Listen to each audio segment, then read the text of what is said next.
नमस्कार। आज के कार्यक्रम में सभी दर्शकों का स्वागत है। पिछले कार्यक्रम में हमने जाना था कि रेडियो एक्टिवता क्या है तथा रेडियो एक्टिव क्षय का नियम क्या है। हमने रेडियो एक्टिवता से संबंधित प्रकरणों जैसे सक्रियता, अर्ध आयु, औसत आयु तथा इनके आपस के संबंध के बारे में जाना था। कार्यक्रम के अंत में हमने अल्फा, बीटा तथा गामा क्षय के बारे में समझा था। एक प्रश्न उत्पन्न हुआ था कि क्या हम कृत्रिम रूप से रेडियो एक्टिवता प्राप्त कर सकते हैं? क्या परमाणु नाभिकों से ऊर्जा प्राप्त की जा सकती है? इन सभी प्रश्नों के उत्तर के साथ आज हम फिर उपस्थित हुए हैं। आज हम नाभिकीय ऊर्जा के बारे में विस्तार से जानेंगे। तारों में ऊर्जा का स्रोत क्या है, ये भी समझेंगे। अंत में हम नियंत्रित ताप नाभिकीय संलयन की कल्पना भी करेंगे। नाभिकीय ऊर्जा हम पहले ही जान चुके हैं कि प्रति न्यूक्लियन बंधन ऊर्जा EBN वक्र में द्रव्यमान संख्या 30 एवं द्रव्यमान संख्या 170 के बीच एक लंबा सपाट भाग है। इस भाग में प्रति न्यूक्लियन बंधन ऊर्जा लगभग अचर है तथा इसका मान लगभग 8 मिलियन इलेक्ट्रॉन वोल्ट है। हल्के नाभिकों जिनका परमाणु द्रव्यमान 30 से छोटा है वाले भाग एवं भारी नाभिकों जिनका परमाणु द्रव्यमान 170 से बड़ा है वाले भाग में प्रति न्यूक्लियन बंधन ऊर्जा 8 मिलियन इलेक्ट्रॉन वोल्ट से कम है। यदि बंधन ऊर्जा अधिक हो तो उस नाभिक का कुल द्रव्यमान कम होगा। परिणाम स्वरूप यदि कोई कम कुल बंधन वाला नाभिक किसी अधिक बंधन ऊर्जा वाले नाभिक में रूपांतरित हो तो कुछ ऊर्जा मुक्त होती है। किसी भारी नाभिक के दो या दो से अधिक माध्यमिक द्रव्यमान खंडों में विभाजित होने या हल्के नाभिकों का किसी भारी नाभिक में संयोजन की प्रक्रिया में ऐसा ही होता है। कोयले एवं पेट्रोलियम जैसे पारंपरिक ऊर्जा स्रोतों में ऊष्माक्षेपी रासायनिक अभिक्रियाएं होती हैं। यहाँ विमुक्त होने वाली ऊर्जा इलेक्ट्रॉन वोल्ट के कोटि की होती है, जबकि किसी नाभिकीय प्रक्रिया में मिलियन इलेक्ट्रॉन वोल्ट के कोटि की ऊर्जा विमुक्त होती है। अतः द्रव्य की समान मात्रा के लिए रासायनिक स्रोतों की अपेक्षा नाभिकीय स्रोत लाखों गुना ऊर्जा विमुक्त करते हैं। उदाहरण के लिए 1 किलोग्राम यूरेनियम से लगभग 10 की घात 14 जूल ऊर्जा प्राप्त होती है, जबकि 1 किलोग्राम कोयले के दहन से केवल 10 की घात 7 जूल ऊर्जा ही प्राप्त होती है। नाभिकीय विखंडन विखंडन एक महत्वपूर्ण न्यूट्रॉन प्रेरक नाभिकीय प्रक्रिया है। विखंडित उत्पाद रेडियो एक्टिव नाभिक होते हैं और इनमें तब तक बीटा क्षय होता रहता है जब तक कि अंत में स्थायी खंड प्राप्त ना हो जाएं। यूरेनियम जैसे नाभिक की विखंडन अभिक्रिया में निर्मुक्त ऊर्जा, जिसे Q मान कहते हैं, प्रति विखंडित नाभिक 200 मिलियन इलेक्ट्रॉन वोल्ट की कोटि की होती है। जब यूरेनियम समस्थानिक 92U235 पर न्यूट्रॉन से प्रहार कराते हैं तो यह बेरियम Ba तथा क्रिप्टॉन Kr नाभिकों में टूट जाता है। इस नाभिकीय अभिक्रिया को हम इस प्रकार लिख सकते हैं: 0 N1 प्लस 92U235 से प्राप्त होता है 92U236। इससे पुनः प्राप्त होता है 51 Sb133 plus 41 Nb99 plus 4 neutron 0 N1 तथा 0 N1 प्लस 92U235 से प्राप्त होता है 54 Xe140 plus 38 Sr94 plus 2 neutron 0 N1। विघटन की घटनाओं की विघटन ऊर्जा पहले क्षय उत्पादों तथा न्यूट्रॉनों की गतिज ऊर्जा के रूप में रहती है। अंत में यह आसपास के द्रव्य को हस्तांतरित होकर ऊष्मा के रूप में बदल जाती है। नाभिकीय रिएक्टरों में नाभिकीय विखंडन ऊर्जा से विद्युत उत्पादन होता है। परमाणु बम में निकलने वाली अत्यधिक ऊर्जा अनियंत्रित नाभिकीय विखंडन से ही उत्पन्न होती है। नाभिकीय रिएक्टर। यूरेनियम के विखंडन में हमने देखा था कि विखंडन क्रिया में कुछ अतिरिक्त न्यूट्रॉन उत्पन्न होते हैं। प्रति यूरेनियम विखंडन में औसतन 2.5 न्यूट्रॉनों की उत्पत्ति होती है। यह एक अनुपात है क्योंकि कुछ विखंडन घटनाओं में 2 न्यूट्रॉनों तथा कुछ में 3 न्यूट्रॉनों की उत्पत्ति होती है। ये अतिरिक्त न्यूट्रॉन अन्य विखंडन क्रियाओं की शुरुआत कर सकते हैं और भी अधिक न्यूट्रॉनों की उत्पत्ति हो सकती है। इससे एक श्रृंखला अभिक्रिया की संभावना बनती है। यह विचार सर्वप्रथम एनरिको फर्मी ने रखा था।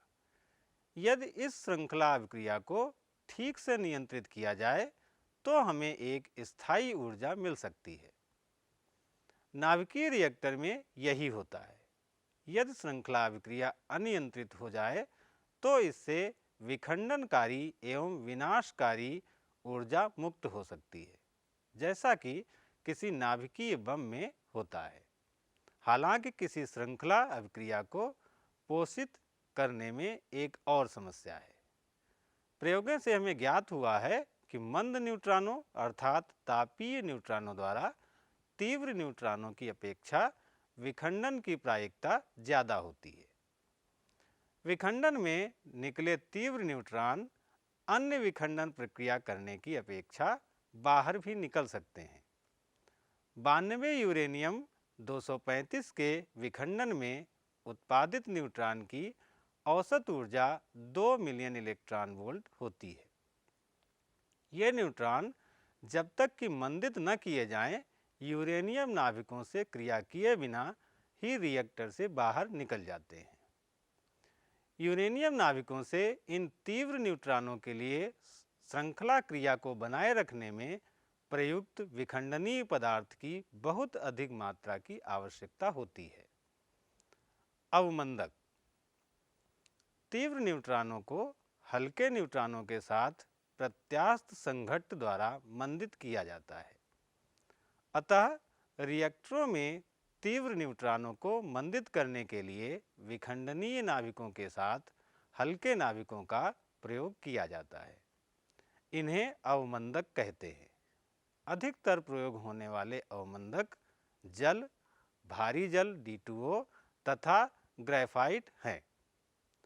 भाभा परमाणु अनुसंधान केंद्र BARC मुंबई के अप्सरा रिएक्टर में अवमंदक के रूप में जल का ही प्रयोग होता है, जबकि शक्ति उत्पादन के लिए प्रयुक्त भारत के अन्य रिएक्टरों में अवमंदक के रूप में भारी जल का उपयोग होता है। नियंत्रक क्षणें। अवमंदक के कारण किसी स्तर पर निकले न्यूट्रॉनों के द्वारा विखंडनों की संख्या का उसके पिछले स्तर पर निकले न्यूट्रॉनों के द्वारा विखंडनों की संख्या के साथ अनुपात K का मान 1 से अधिक हो सकता है। इस अनुपात को गुणन कारक कहते हैं। यह रिएक्टर में न्यूट्रॉनों की वृद्धि दर को मापता है। K बराबर 1 पर रिएक्टर की प्रवृत्ति क्रांतिक कहलाती है, जो स्थिर शक्ति उत्पादन के लिए ऐच्छिक है। K का मान 1 से अधिक होने पर क्रिया दर तथा रिएक्टर की शक्ति में चरघातांकी क्रम में वृद्धि होती है। K का मान 1 के आसपास न होने पर रिएक्टर अतिक्रांतिक हो जाएगा तथा रिएक्टर में विस्फोट भी हो सकता है। क्रिया दर पर नियंत्रण कैडमियम जैसे न्यूट्रॉन अवशोषक पदार्थ से बनी नियंत्रक छड़ों द्वारा किया जाता है। नियंत्रक छड़ों के अतिरिक्त रिएक्टरों में रक्षक छड़ों को भी प्रयुक्त किया जाता है। इन रक्षक छड़ों को आवश्यकता पड़ने पर रिएक्टर में प्रवेश कराकर K का मान शीघ्रता से 1 से कम किया जा सकता है। नाभिकीय रिएक्टर की संरचना। इस चित्र में तापीय न्यूट्रॉन विखंडन पर आधारित किसी नाभिकीय रिएक्टर का सरल रूप दर्शाया गया है। रिएक्टर की क्रोड नाभिकीय विखंडन का क्षेत्र है। इसमें उपयुक्त सांचे के रूप में ईंधन तत्व रहते हैं। यह ईंधन प्राकृतिक रूप से पाए जाने वाले यूरेनियम की अपेक्षा U-92-235 में प्रचुर यूरेनियम भी हो सकता है। क्रोड में न्यूट्रॉनों को मंद करने के लिए मंदक लगे होते हैं। दरार में से छूटने को रोकने के लिए क्रोड एक परावर्तक से घिरी होती है। एक समुचित शीतलक द्वारा विखंडन में निकली ऊष्मा को निरंतर हटाया जाता है। विखंडित रेडियोएक्टिव उत्पादों के पलायन को रोकने के लिए पात्र लगे होते हैं। इस सारी व्यवस्था में हानिकारक विकिरणों को बाहर न आने देने के लिए एक कवच का उपयोग किया जाता है। न्यूट्रॉनों के अवशोषण की उच्च क्षमता वाली छड़ों जैसे कि कैडमियम की छड़ों के उपयोग से रिएक्टर को बंद किया जा सकता है। शीतलक से ऊष्मा एक कार्यकारी द्रव को स्थानांतरित की जाती है जिससे कि भाप का उत्पादन होता है। इस भाप से टरबाइन को घुमाकर विद्युत उत्पादन किया जाता है। नाभिकीय संलयन। हम पहले से ही जानते हैं कि बंधन ऊर्जा वक्र दर्शाता है कि यदि दो हल्के नाभिक मिलकर एक अपेक्षाकृत बड़ा नाभिक बनाएं तो ऊर्जा निर्मुक्त होती है। इस प्रक्रिया को नाभिकीय संलयन कहते हैं। उदाहरण के लिए ये 3 अभिक्रियाएं आप देख सकते हैं। एक H1 प्लस एक H1 से प्राप्त होता है एक H2 plus E plus new plus 0.42 million electron volt. दूसरी अभिक्रिया एक H2 प्लस एक H2 से प्राप्त होता है 2 H3 plus neutron N plus 3.27 million electron volt.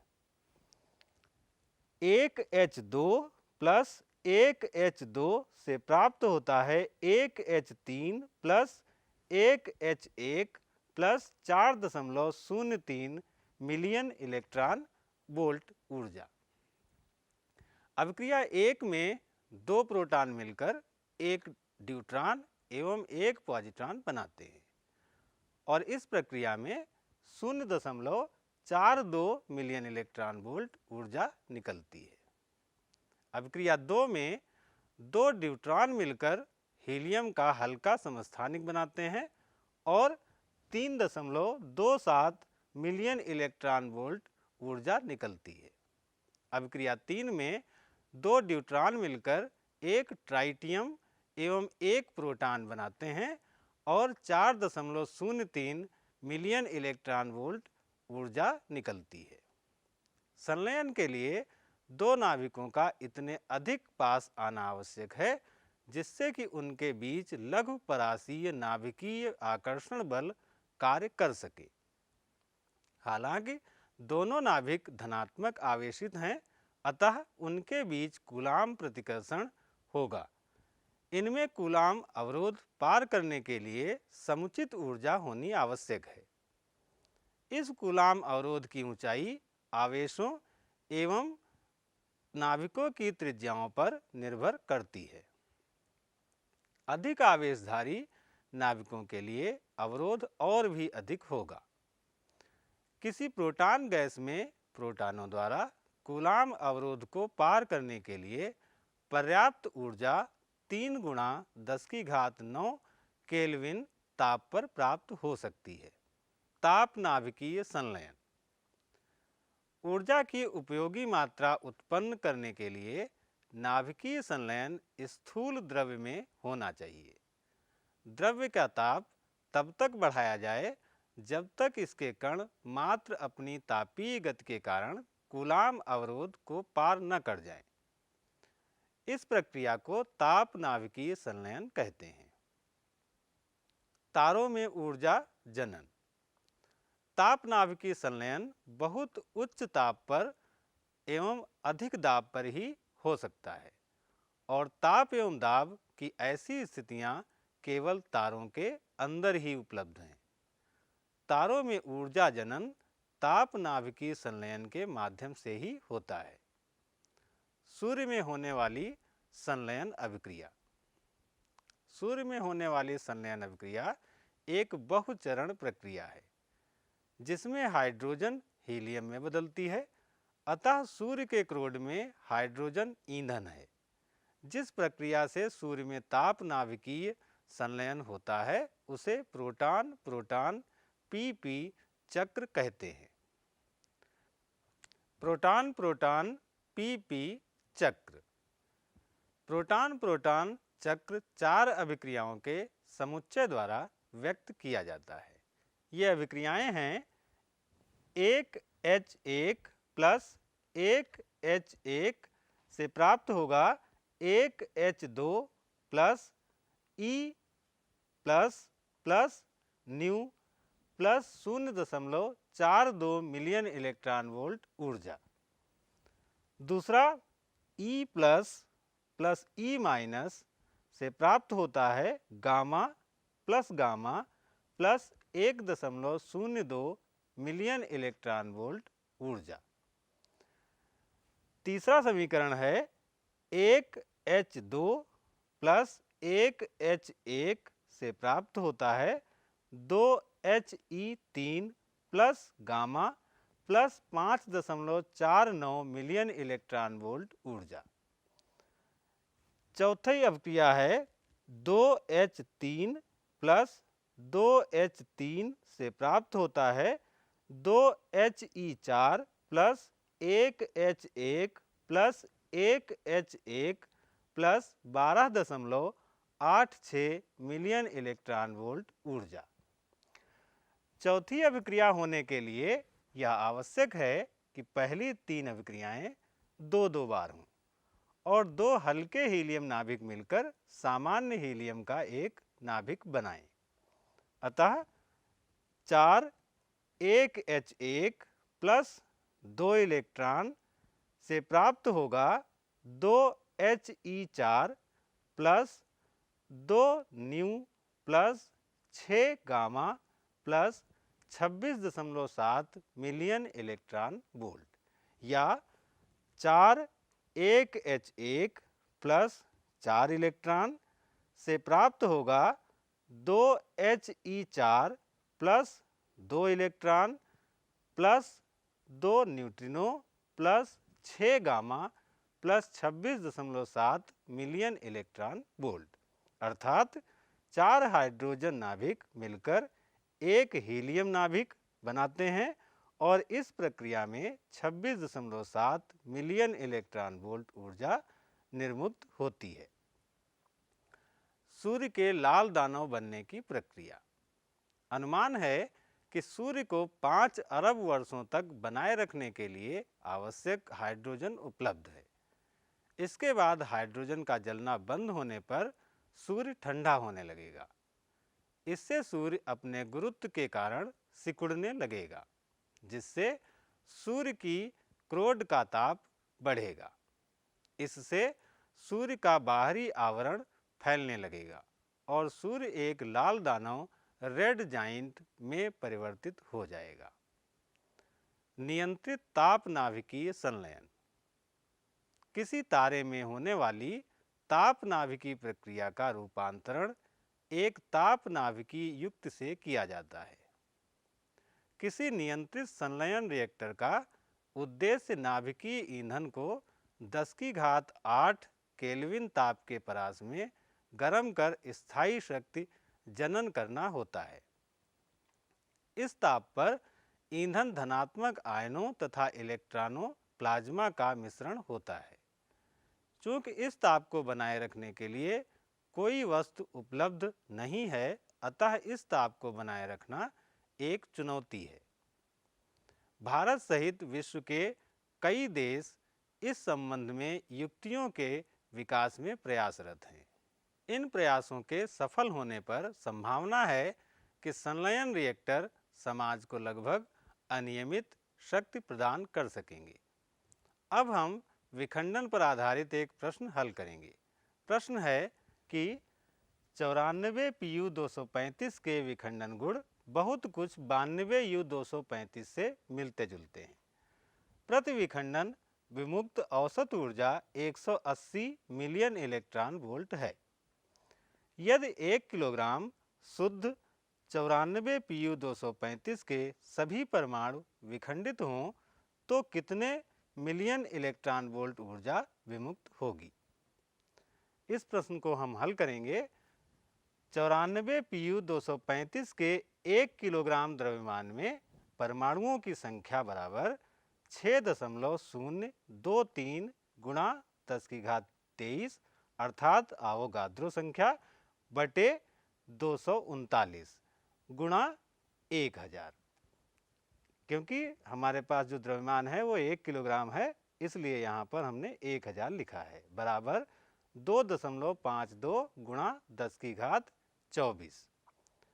सभी परमाणु विखंडित होने पर जो ऊर्जा हमको प्राप्त होगी वो 180 गुणा 2.52 गुणा 10⁻24 अर्थात 4.536 गुणा 10⁻26 मिलियन इलेक्ट्रॉन वोल्ट। आज हमने नाभिकीय ऊर्जा के बारे में विस्तार से जाना।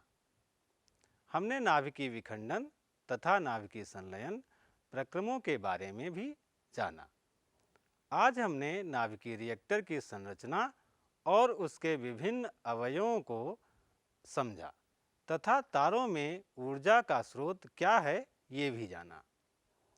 अंत में हमने नियंत्रित ताप नाभिकीय संलयन की कल्पना की और विखंडन पर आधारित एक प्रश्न भी हल किया।